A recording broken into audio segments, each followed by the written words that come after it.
I understand that I'm coming from a place of like, I've been strength training for a very long time and, I don't have metabolic issues. My labs are always pristine. Like I understand that.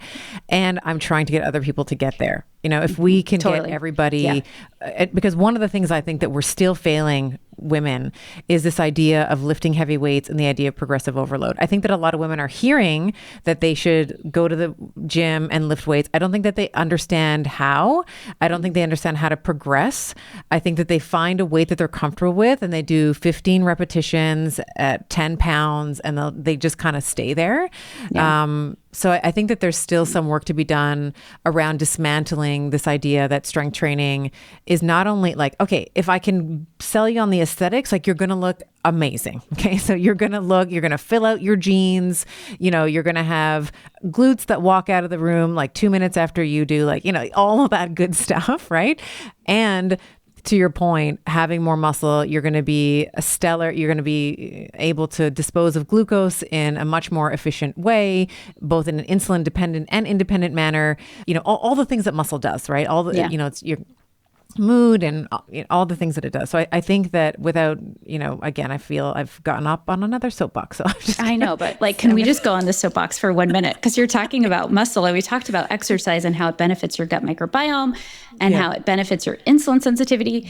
But what we didn't talk about is like, there's a side effect and it's your confidence. It gives you so much more emotional strength. And I don't know how to describe that or how much more I could tell you about that, but just trust us on this. Like, it will help your confidence.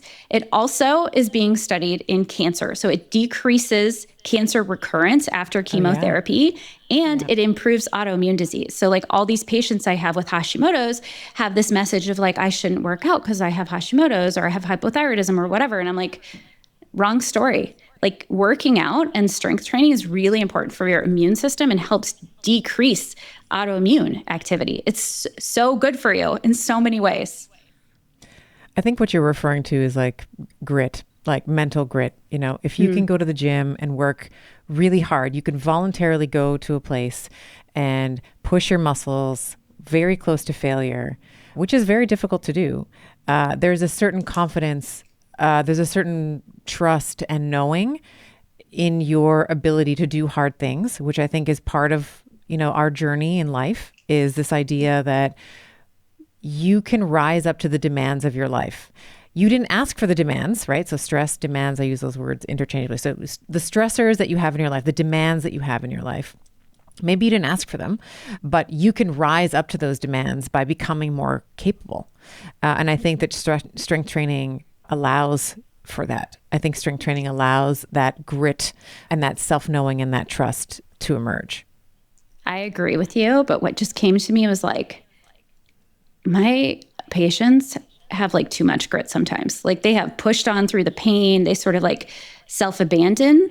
And I mean that with such compassion because like I've been there, but high achieving women who tend to put their needs on the back burner and like show up for everybody else.